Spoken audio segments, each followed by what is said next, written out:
Shalom keluarga damai yang terkasih di dalam Tuhan. Bagaimana kabarnya?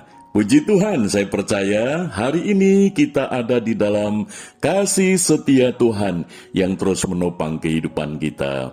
Keluarga damai, kita berjumpa kembali di dalam Renungan Samas Rabu 22 September 2021, edisi Sapaan Doa bagi Gereja.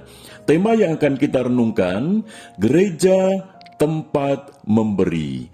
Firman Tuhan terambil di dalam Markus pasal 12 ayat 41 sampai 44. Demikian.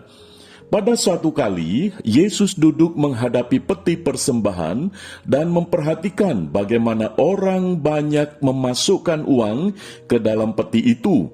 Banyak orang kaya memberi jumlah yang besar. Lalu datanglah seorang janda yang miskin, dan ia memasukkan 2 peser, yaitu 1 duit.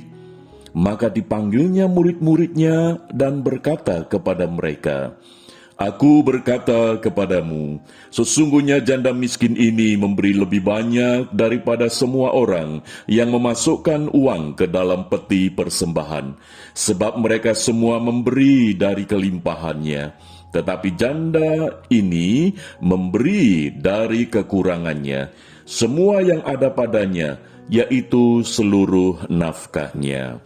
Demikian firman Tuhan. Keluarga damai, secara umum orang-orang Kristen menganggap bahwa gereja itu adalah tempat kita menerima berkat dari Tuhan. Apapun itu, kesembuhan, pertolongan, penguatan, penghiburan, mujizat, dan seterusnya dari Tuhan. Jadi gereja tempat kita ini menerima. Memang itu tidak salah. Tetapi jangan lupa bahwa gereja itu juga adalah tempat untuk kita memberi. Memberi apa?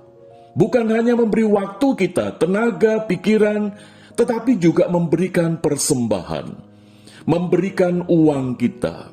Nah, kita belajar dari apa yang dicatat di dalam Injil Markus ini, di mana di dalam Injil Markus dikisahkan Yesus berada di dalam sebuah tempat ibadah, lalu Tuhan Yesus memperhatikan orang-orang yang memasukkan persembahan ke dalam peti itu. Dan banyak orang dikatakan di sini yang kaya itu memberi dalam jumlah yang besar. Tetapi Tuhan Yesus tidak tertarik dengan itu. Yesus justru tertarik dengan seorang janda yang miskin yang memberikan, dikatakan di sini 2 peser, yaitu 1 duit. Itu jumlah yang sangat kecil sekali. Tetapi justru di situ Tuhan Yesus memberikan satu ulasan. Dengan kata lain, Tuhan Yesus memberikan penilaian. Dan Yesus ketika memberi penilaian, bukan dalam jumlah yang besar, tetapi dari jumlah yang kecil. Bukan dari banyaknya, tetapi dari dalam hatinya. Maka itu kita bisa belajar paling tidak ada 2 hal dari perikop yang kita baca tadi. Di mana janda miskin ini memberi dari hati, bukan dari kalkulasi. Artinya, hati janda miskin ini memberi seluruhnya untuk Tuhan. Dengan kata lain, janda miskin ini percaya bahwa hidupnya ini tidak tergantung dari apa yang dia miliki. Tetapi hatinya itu berpaut kepada Tuhan. Itulah yang menjadi jaminan dia memberi persembahan itu. Dia tidak menghitung-hitung. Tetapi dia tahu bahwa hatinya itu mengasihi Tuhan, maka dia berikan itu. Jadi yang pertama, kita belajar dari janda miskin ini, yang dinilai oleh Tuhan Yesus adalah memberi dari hati, bukan dari kalkulasi.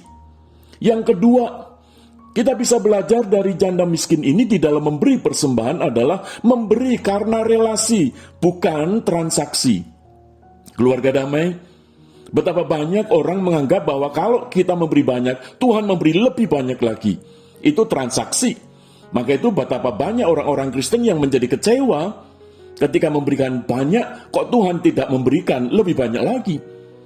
Janda miskin ini tidak soal apakah nanti dia diberkati atau tidak, tetapi waktu itu dia memberikan karena dia tahu dia mengasihi Tuhan.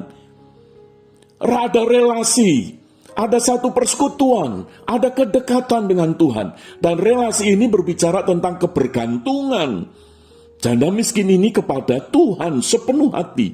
Bahwa dia tahu Tuhan yang menjamin hidupnya, bukan harta yang dia miliki. Keluarga damai, kita tahu bersama bahwa di masa pandemi ini, kita mengalami kesulitan secara ekonomi, keuangan kita. Sehingga itu pun juga berdampak di dalam keuangan gereja kita. Tetapi biarlah ini menjadi satu pembelajaran kita. Ketika kita memberi persembahan, apakah kita memberi dari hati kita? Atau kita mengkalkulasi itu? Hitung-hitungan dengan Tuhan. Yang kedua, apakah kita ini ketika memberi, itu karena relasi kita dekat dengan Tuhan. Kita dijamin hidup kita dengan Tuhan. Bukan transaksi, tetapi relasi. Kalau transaksi, ketika kita rugi, maka kita tidak akan memberi lagi kepada Tuhan. Maka itu biarlah ini menjadi satu pembelajaran bagi kita sekalian. Ketika kita masih memiliki gereja, biarlah gereja menjadi tempat memberi, yaitu kita memberikan dengan hati, memberikan dengan relasi. Kiranya Tuhan Yesus memberkati. Amin. Mari kita masuk di dalam doa. Bapa Surgawi, pada saat ini kami berdoa untuk gerejamu. Kiranya Engkau yang akan memberikan kepada seluruh jemaatmu, yaitu hati yang mau memberi seperti janda miskin ini. Karena Tuhan melihat hati, Tuhan melihat sejauh mana kebersandaran itu kepada Tuhan. Kami bersyukur untuk firman-Mu pada pagi hari ini, supaya kami disadarkan bahwa hidup kami tidak tergantung dari banyaknya uang yang kami miliki. Sehingga kalau kami memberi, betapa mudahnya kami memberi dengan kalkulasi. Tetapi kami mau belajar sebagai gereja Tuhan, mau memberi dengan hati.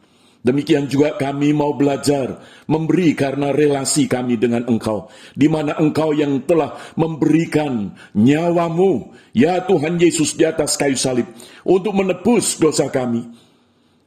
Itu yang menjadi dasar kami memberi, karena kami percaya Tuhan yang menjamin hidup kami. Sehingga ketika kami mengalami kondisi yang sulit, bahkan kondisi yang terburuk, kami tetap akan memberi. Karena pemberian kami bukan transaksi, tetapi relasi. Tolonglah ya Bapa, untuk seluruh jemaat-Mu boleh memiliki hati yang memberi dengan penuh sukacita, dengan penuh iman untuk kemuliaan nama Tuhan. Terima kasih Bapa, di dalam nama Tuhan Yesus, Engkau memberkati seluruh jemaat-Mu. Keluarga damai, haleluya, amin. Keluarga damai, ada satu pujian di dalam Kidung Jemaat 302 yang berjudul Ku Beri Persembahan. Biarlah ini menjadi pujian yang memberkati kita sekalian. Ku beri persembahan pada Tuhanku, sambil puji Yesus Juru Selamatku. Mari kawan-kawan, rela hatilah, bawa persembahan, datanglah segera. Tuhan Yesus memberkati. Amin.